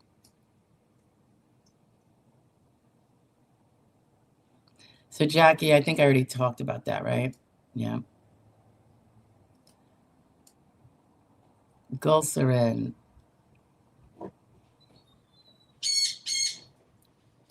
Everything okay for my SSA. My green card expired. I have a tourist visa. A tourist visa. So that means if you come back here, it's legally present and all that good stuff.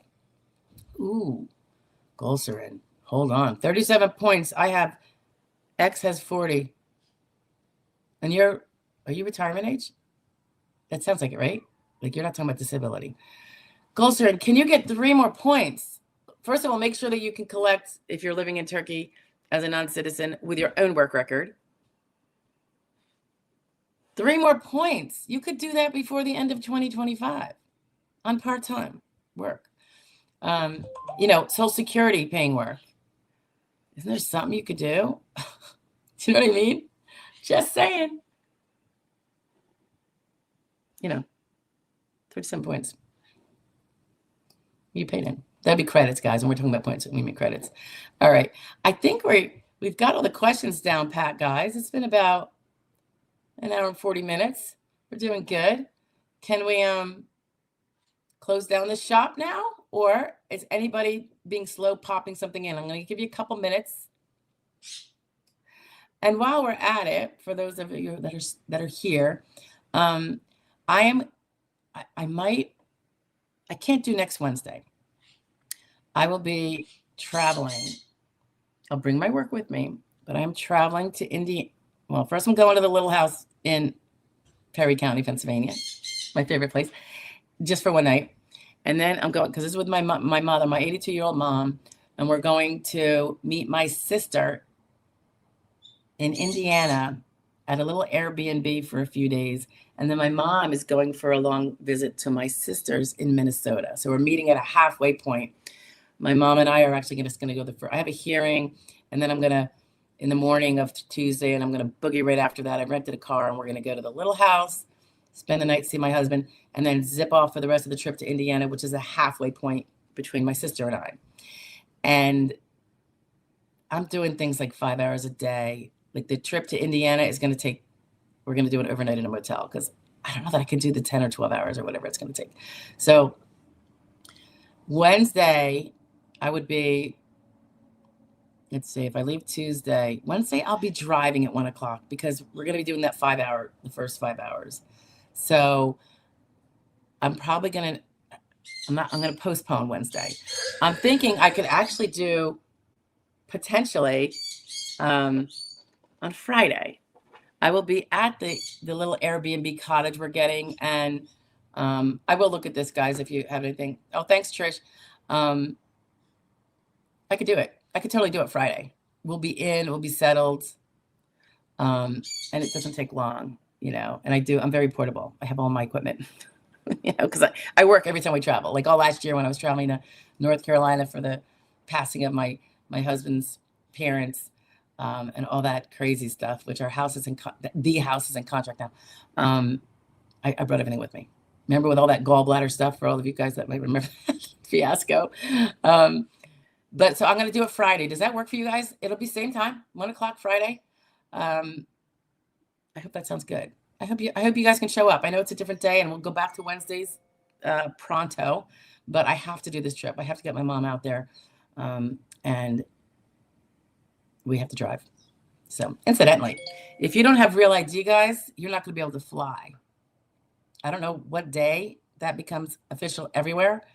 It might be that some airlines don't let you do it now without real ID. So I just want to remind you, if you care about that, to get your real ID. Just saying. All right. That's a little tidbit from the side. Dio says, let's see. Dio, I'm putting you up.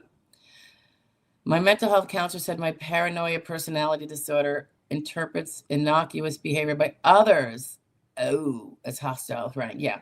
So, he's not talking about you being innocuous, but I presume you are. You don't really want them to think you aren't, or else goodness knows what can happen, right? So if you're not, let's not let them think that. Innocuous, okay, misinterpreting, yeah. No, significant paranoia, right? I think that is, again, the word innocuous with that different application to it is still really good, because you're going to be probably having significant problems getting along with people at work, including your supervisor. Like if they say, well, you can have a job where there's no coworker interaction or the public. Well, there's no job where there's no supervisor interaction. None. Every single one requires at least a minimum of occasional. And I like to argue, because it's a fact, they say occasional can be up to 1/3 of a workday. That's 2.5, 3 hours.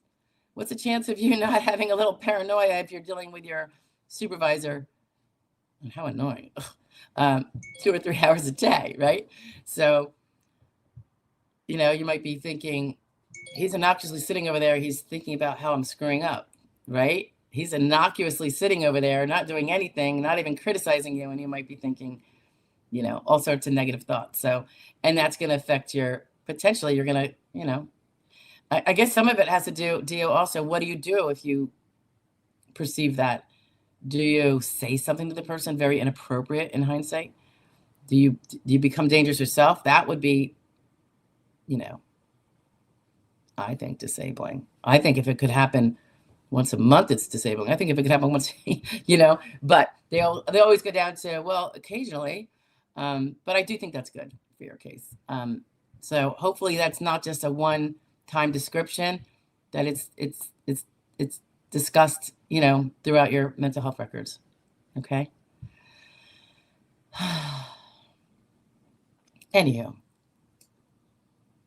Oh, Deb Lindley. I wish I could travel so I could meet you in person. Not sure how many hours it is from Iowa to Indiana. Oh, I'm sure it's far. It's like 10 hours from Minnesota. My sister's part of Minnesota is like an hour from Fargo. That's North Dakota, South Dakota. Fargo. I'll just say Fargo. Because I have flown into Fargo. But yeah, that's far. I know. I don't think I've ever been to Indiana. So I have to get my route mapped out. I got to look at reciprocity states. Do I have to leave my piece at home, or can I bring it with me for safety purposes? I don't know. I have to look all that up. I've got a few days. When in doubt, I leave it at home. Just because, it's not a federal thing. Okay, or at least not currently. William, I'm going to pop you up. So this gig delivery driver work I do is an agreed daily flat rate under friend's visit. Does that have any bearing on that? I don't blame you. Your mind overthinks. It's better than underthinking it and it not working out, right, William? Agreed daily flat rate. Oh, you said friend's visit. I think that's a typo. You're saying instead of getting paid by the hour, an agreed daily flat rate. Yeah, you still got those out. You still got to pay attention. I think Deb had posted it above. Deb Lindley. Keep your hours. Yeah, I'd go with the 10 or under when you're self-employed. I would not flirt with anything higher than that. So daily flat, are you doing it every day? You're doing it 3 days a week. Daily flat rate and hours, suitably low, like a disabled person. Otherwise, you're gonna get what you represent. I think a daily flat rate is fine, but you still have to have your hours staying reasonably low. Okay. Thank you. I appreciate that, Wayne. Okay. CJ, I have had Social Security not contacted my providers or even talked to them and say they never spoke to them. Is that normal? Yes, they don't call them. Social Security, and I think you're talking about the DDS, they're going to send them a request on paper because it has to have your signed HIPAA release, which is for the SSA. It's their version is the 827, SSA 827. And you signed that and gave that to them, presumably, or your case probably wouldn't have gone as far as it is. But they get that in the mail, I think, or by fax. Or if they are a big health network, the SSA has some arrangements with some of the big health networks to do, I call it a HITMER, HITMER, because that's how they label it when we see it. And it is an automated, they can get in the system and get your records if they have your HIPAA. So it could be that just happened. Your little staffer there, the receptionist isn't going to know about it, nor is the doctor, because it's all internal for those bigger entities. But otherwise, they get the request in the written form, not by phone call. A phone call can't get your records. They need your signature to show that you released them. So I hope that helps. Is that the question that you had? Did I interpret it properly? If you find out that your medical doctors, and you can ask your adjudicator, if you're representing yourself, you can ask your adjudicators, do you have everyone that I put in my application? And anyone if you got new providers that you called that adjudicator about and or sent a letter, faxed it in about your new provider, full contact, when you saw him, what did you see him for? Are you still seeing him? Then you can go and call your provider and say, listen, they said they sent you this once or twice. Can you please send these records? And if you can't send it to them, can you please send them to me, or I'll pick them up, or whatever. You could do that. And when there was a time, I don't know if they're doing it so much now, when a DDS adjudicator would tell us, they sent us a letter saying, hey, we can't get records from so-and-so provider, A, B, and C. Can you reach out? And I would shoot out a letter, and my client, I would be like, call your doctor's office. Tell them they got to send these. And so a little nagging, politely. I would say, get you more bees with honey. But, that's how it can get resolved. If your medical provider doesn't have a really good system in the office for complying with HIPAA access rules, which is an issue for some. And I always say, hey, you always have it. They're really, really reticent, and you're not even getting your records, and it's going to screw you legally in whatever legality you need it for. or just personally. Office of Civil Rights. It's a 3-minute complaint form. It's very quick. You could do it online or you could fax it. And you can hold them accountable. Now, they're not going to be held accountable on your behalf. But if the understanding is OCR will reach out to them and say, we got this. Can you resolve it? And if they get 5,000 of these from one provider, they might sanction that provider. So, there is that. Okay, thank you, William. That's very kind of you. Yeah, no, I get it. And I love it, the self-employed work, William, because it's helping keep your, well, I don't know if you're collecting. Are you collecting or still claiming? But if you were claiming, it keeps your DLI perpetually into the future. So if your disability isn't severe enough now to win, it might later. It also brings in money so you can get better treatment than if you didn't have it, and therefore better evidence for a claim if you haven't prevailed. So many good things about working while disabled. I mean, aside from the self-esteem and the extra cash. Okay. All right.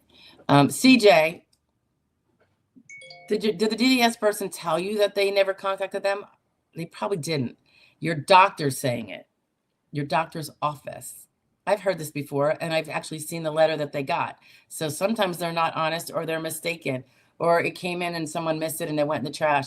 So just don't even worry about it. I would contact the DDS person. You have their number. It's been on some of the documents you got. And ask, assuming you don't have a lawyer, and ask them, what have you requested and what have you not gotten? And then you can go and call your doctors and say, get them up or something. I don't think it would be wise to go to the adjudicator and say, my doctor said that you never sent it, that you lied to me. Like, I wouldn't do that. I'm not suggesting you're thinking you should, but it's always that bees with honey thing.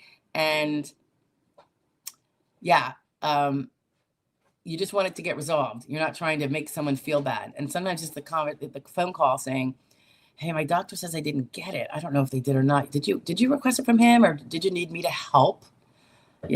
And then see what your adjudicator says. Or you can just be a little more objective and say, can you tell me which doctors of mine you requested records from? And then they'll give you the list right on the phone. They should.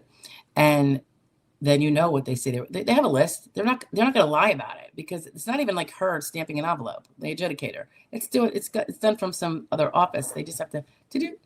So I just think it's unlikely. But you do want to find out. And then you can get on it, or you could say, can you please send it to, you didn't mention Dr. Smith. Can you please send it to Dr. Smith? Here's the, do you have the address? I mean, flesh it out, and more often than not, it's the doctors that are being remiss. Not the doctors themselves. They're not the ones actually photocopying records. Although now everything's done pretty much electronically. They're faxing them in. But they can also get them to you, and you can get them in if that works better for you. Okay. Sounds good. Thank you, Virginia. Bless you too. I appreciate that. I can use all the blessings I can get. My therapist talked to them and they said we were unable to contact. I don't know what that means. But maybe I already addressed it in my answer, CJ.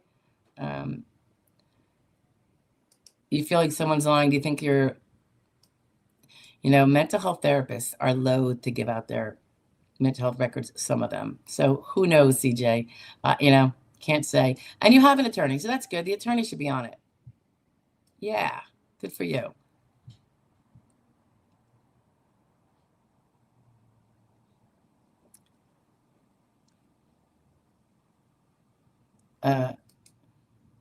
Goldstone says, I will go to Tampa to see my son. So you're going from Turkey to Tampa, Florida to see your son, and I will apply my case. Who do you think take my case? Any advice, please?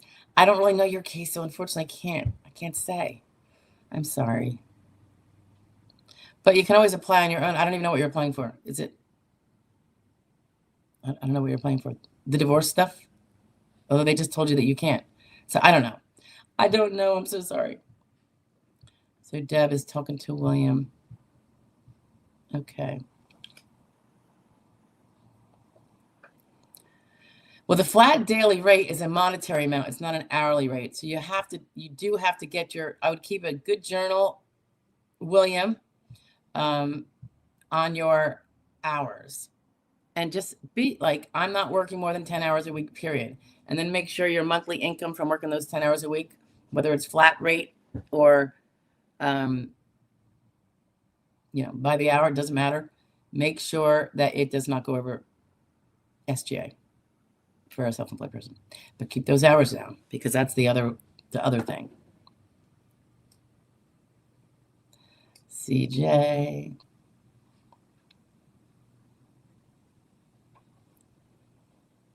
All right, CJ, it looks like you prevailed. That's good. You have knee issues since military, but they only gave disability to October 24. Been filing since 19. Well, yeah, I mean, you had knee issues in the military, but you were still employed by the military, so you clearly weren't disabled with them then. And it sounds like you did get disability as of October 2024. You have prevailed, CJ, I hope. And you are welcome. Temperance, good to see you. I have been watching all of your videos, and I'm trying to get up the energy to reach out to you to see if you will help me with this process. I've not started the function paperwork. You know what? A quick way to find out if we even can. So before you take any extra energy outside of that, fill out that. I want to get it for you. I want to get the direct link. Hold on. Fill out the free SSD evaluation form. It will get to us pronto, and you will know one way or another if we can even delve further because of categories and limits on, caps on different categories, so that we know that we have a full, dare I use the word diverse client base, so that every area has an access point for people.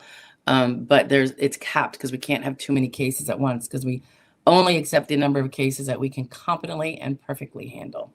We do not do volume based. So, but I'm going to get you that. So hold on 1 second, and you could do it. It takes about 40 seconds. Yeah, I might be exaggerating. It depends how fast you are. Let's see. I'm going to post it here, guys, right now. And if we can't take it, you'll be emailed just to explaining what's going on. Oh, William, love you even more, because thank you for your service. VA disabled since 2001. SSDI came in around 2008. Okay, gotcha. Thank you so much for your service. It's my well, everybody here knows how I feel about our veterans. So truly, thank you. I know it was quite a sacrifice. So anyway, okay, everybody, we're good. We're good, right? It is almost 3 o'clock, so we've kind of kicked out 2 hours here. I thank you all for being here. A week from Friday, then let's do that next Friday. Normally it's Wednesday 1 p.m. Let's do Friday 1 p.m. because I have that trip to make, but I will do it from Indiana. I do these, my 9 a.m. shares, which you probably know if you subscribe, they are done from wherever I'm working that particular day, which sometimes is down south. Sometimes it's in more Western PA. It can be wherever I happen to be at working. So, and this time I will be in Indiana. So I'm sure I'm going to be having some from out there. I'm not going all the way to Minnesota, but I will do Indiana, and then I'll go back to Perry County, Pennsylvania, and hang out at my favorite little tiny house for a few days and work from there. And then I will be back in Stroudsburg, Pennsylvania, probably the 24th. That's my goal. I have some personal stuff I have to do by then, so I would have stayed longer, but I couldn't. All right. Good to see you guys. I think that's all of our questions. We're good. If you did have any more and they come in after, don't fear. I will see them because they pop up in the comments. This will be replayed in about 5 minutes. It's going to be on YouTube as a replay. And I can look there for any straggling questions that come in after the fact, if there are any. And I can either give a quick answer, or if it warrants a video, I will be putting it out. And if you are a member, you get it right away. The lowest tier of member. And if you're not a member, you'll see it if you subscribe when it comes up in the queue, because I only put out one a day. So you don't have to see my mug that much. Okay. Ciao, guys. It has been great being here today. I appreciate it. Have a great rest of your week.